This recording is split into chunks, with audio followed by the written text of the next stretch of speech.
The trade outpost reeked of fuel and desperation. Rain hammered the metal roofs, creating a symphony of hollow thuds that matched the emptiness in Lyra's chest. She stood motionless beside her handler, Drav, her purple skin dulled by exhaustion and malnutrition. The luminescent freckles across her face had dimmed weeks ago, no longer casting their soft glow. 2 supply packs and a nav chip, Drav slurred, pushing Lyra forward with his grimy hand. That's my offer. Take her or leave her. The crowd of spacers and drifters continued their business, deliberately avoiding looking at the scene. No one wanted to get involved. Lyra kept her eyes downcast, her thin frame trembling slightly beneath the tattered jumpsuit that barely provided warmth. She's sick, the merchant said, poking at her arm. Half-dead Zenovian, ain't worth half a nav chip. Lyra didn't flinch. She had learned that reactions only made things worse. Her violet eyes remained fixed on the puddle forming at her bare feet, reflecting the harsh lights overhead. She works, Drav insisted. Just needs feeding. I ain't got the credits. From the edge of the crowd, Elias Mercer watched. His weathered face remained impassive, but his eyes tracked every detail. The slight tremble in the alien woman's hands, the bruising around her wrists, the way she positioned herself to stay upright despite obvious exhaustion. I'll take her, Elias said, stepping forward. His voice cut through the noise of the outpost, steady and clear. Drav's eyes narrowed. 3 supply packs. 2 packs and medical supplies, Elias countered. That's fair. The haggling continued while Lyra remained silent, a commodity being bartered. When the deal was struck, Elias approached her carefully. My name is Elias, he said quietly, his voice gentle but not patronizing. I run the observation station on the ridge. Do you have a name? Lyra looked up for the first time, meeting his gaze. Lyra, she whispered, her voice raspy from disuse. Can you walk, Lyra? He asked. She nodded once, a sharp, practiced movement. You don't have to come, Elias said. Loud enough for others to hear. I won't force you. Confusion flickered across her face. Choice was unfamiliar territory. She studied him, this human, with steady hands and calm eyes. He wasn't like the others who had owned her. There was something different in how he stood, how he waited. Why, she managed. Because nobody should be traded like cargo, he replied simply. Draff snorted. She's damaged goods anyway. Elias ignored him, extending his hand, but not grabbing hers. It's cold outside. I have food and medicine at the station. Lyra hesitated, then took a tentative step toward him. Not because she trusted him, but because survival required movement, and standing still hadn't saved her yet. Smart girl, Drav called after them as they left. He'll tire of you, too. Elias guided her through the rain toward a battered transport vehicle, his steps measured to match her weakened pace. As they moved away from the outpost lights, Lyra looked up at the sky. Feeling the rain on her face, the first clean thing she had felt in months, the observation station perched on the ridge like a metal bird's nest, its curved windows capturing the panorama of swirling nebulae and distant stars. Inside, warmth replaced the biting cold of the rain. Lyra stood in the entrance, dripping water onto the floor. It's uncertain what was expected of her. The shower is through there, Elias said, pointing to a narrow doorway. Hot water works most days. There are clean clothes in the cabinet. Lyra didn't move. Experience had taught her that kindness often had hidden costs. The door locks from the inside, Elias added, understanding her hesitation. I'll heat some food while you clean up. She watched as he moved to the small kitchen area, deliberately keeping his distance. When he didn't insist or grow impatient, she slipped cautiously into the bathroom, testing the lock twice before peeling off her sodden jumpsuit. The hot water felt miraculous against her purple skin. Months of grime washed away, revealing the true luminescent quality of her natural markings. Small, glowing dots across her shoulders and collarbones began to pulse faintly with her heartbeat. A biological reaction she hadn't experienced in so long she'd forgotten it was possible. When she emerged wearing the oversized shirt and pants he'd provided, Elias was sitting at a table with 2 steaming bowls. He didn't comment on her transformed appearance, the way her skin now shimmered slightly. or how her violet eyes had regained some clarity. "It's just rehydrated stew," he said. "But it's better than outpost rations." Lyra sat across from him, keeping the exit in view. "Why did you buy me?" she asked directly. "I didn't buy you," Elias corrected gently. "I paid him to leave you alone." "There's a difference. Not to most people," she countered, taking a careful spoonful of the stew. "I'm not most people." He looked out the window at the storm. "This station maps stellar anomalies. I track changes in the outer systems. It's quiet work. You live here alone?" "Yes. And what do you expect me to do?" Her question carried the weight of past expectations. Elias met her gaze steadily. "Get better. Rest. Then decide what you want." Lyra's spoon paused halfway to her mouth. "Decide. You're not property, Lyra. Not here." She studied him, searching for deception, but finding none. The concept of choice was so foreign it felt dangerous. Still, something in his calm demeanor made her want to believe him. That night, Elias showed her to a small room with a real bed. "Lock it if you want," he said, before leaving her alone. Lyra sat on the edge of the bed, fingertips tracing the clean blanket. Outside the window, the storm had cleared, revealing a sky scattered with stars. For the first time in years, she slept without fear. The gentle hum of the station's systems a lullaby compared to the harsh environments she'd endured. In the morning, she found Elias at his workstation, charting stellar movements. He acknowledged her with a nod but didn't interrupt his work. She watched his methodical movements, the careful precision with which he recorded data. "Can I help?" she asked finally. He looked up, surprised. "Do you know anything about celestial mapping?" "I was a navigator," she said quietly. Before, something like respect flickered in his eyes. "Then yes," he said, sliding a star chart toward her. "I could use help." Days stretched into weeks at the observation station. Lyra's health improved steadily. Her purple skin regained its natural luster, and the luminescent markings across her body glowed brighter each day. The hollows in her cheeks filled out as proper nutrition replaced starvation. She worked alongside Elias, her knowledge of stellar navigation proving invaluable to his research. They developed a rhythm, moving around each other in comfortable silence, speaking only when necessary.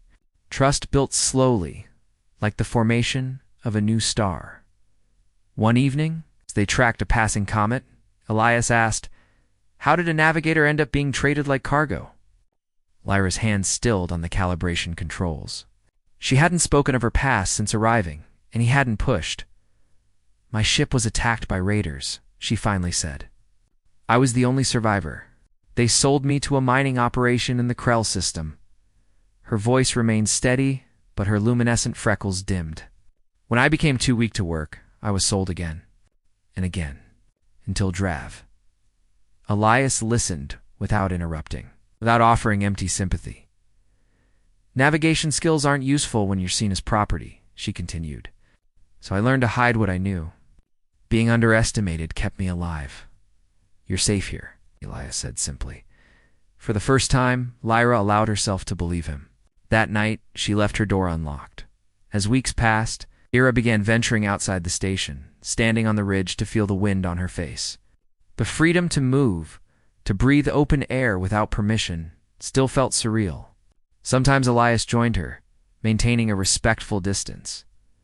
During one such evening, as twin moons rose over the horizon, Lyra noticed Elias watching her instead of the sky. "What?" she asked, suddenly self-conscious. "Your markings," he said. "They glow brighter when you're at peace." She hadn't realized he'd noticed such details. "It's an evolutionary adaptation. They helped my ancestors navigate in darkness. They're beautiful," he said simply, then looked away as if embarrassed by his candor. The compliment caught her off guard. Not because it was unwelcome, but because it contained no demands. It was merely an observation, freely given. Later that night, as Lyra helped organize research data, she found an encrypted file labeled with her species name, Zenovian. She opened it, curiosity overriding discretion. Inside were detailed reports of trafficking routes, names of traders, and coordinates of known exchange points. Elias had been tracking the illegal trade of her people for years. You weren't looking for stellar anomalies, she said when he returned, her voice tight with newfound understanding. You were looking for us? Elias set down his equipment slowly. Both, actually. The stars helped me find the ships. Why? Because someone should, he answered, echoing his words from their first meeting as their eyes met across the room. Something shifted between them, a recognition of shared purpose that transcended their differences.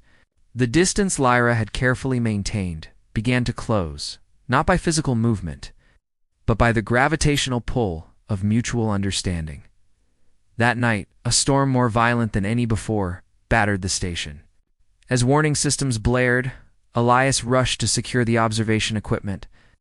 Through the window, Lyra spotted an incoming transport ship, its trajectory erratic, heading directly toward them. Elias, she called urgently. We have company.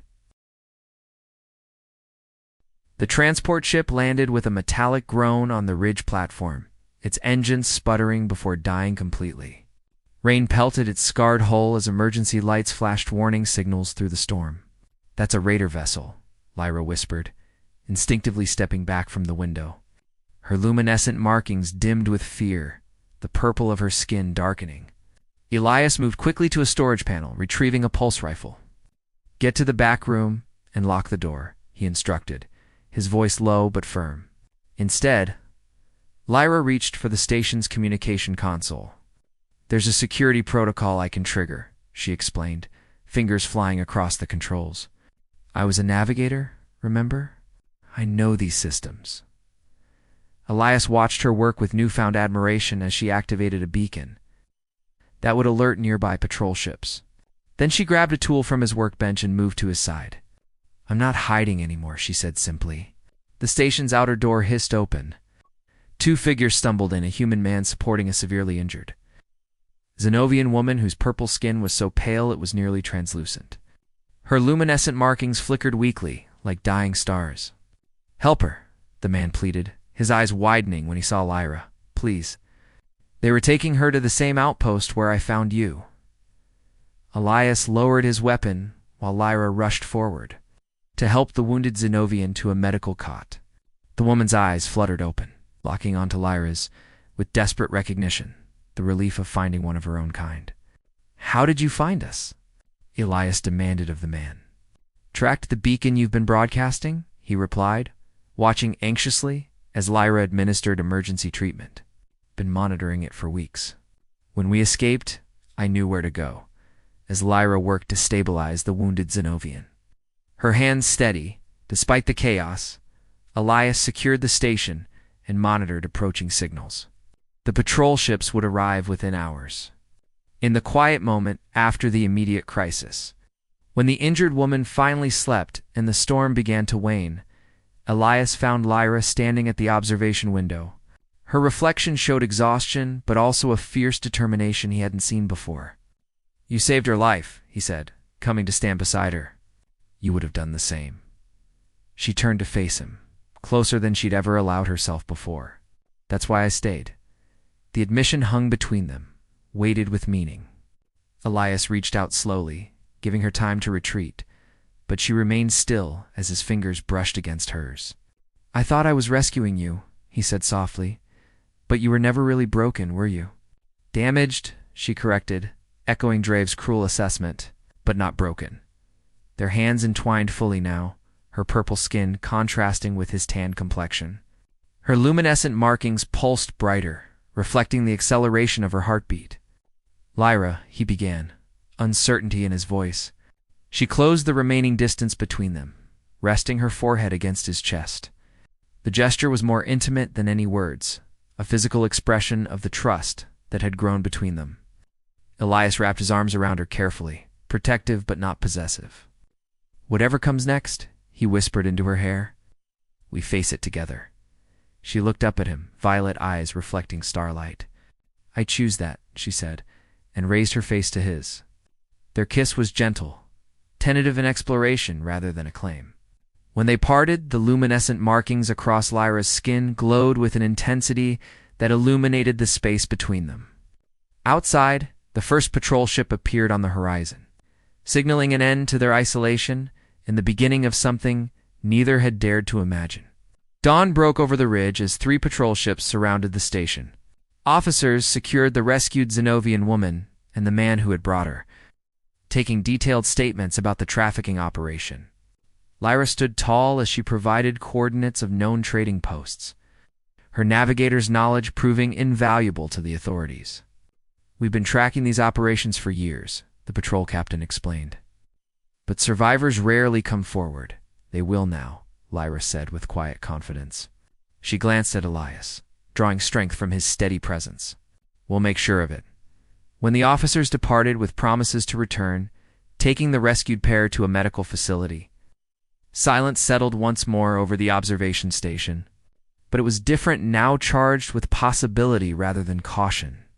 Elias found Lyra at his workstation, overlaying trafficking routes onto stellar maps. "What are you thinking?" he asked, noting the determined set of her jaw. "That your observation station could become something more," she replied, turning to face him. "A beacon. A safe haven for others like me." Her purple fingers traced the map. "We're perfectly positioned between 3 major transit routes. Elias echoed, hope evident in his voice. Lyra's luminescent markings pulsed warmly. "Unless you'd prefer I leave." "No," he answered quickly. Then with more certainty, "No, I want you to stay. But not as my assistant or ... responsibility." "What then?" she challenged, stepping closer. "As my partner."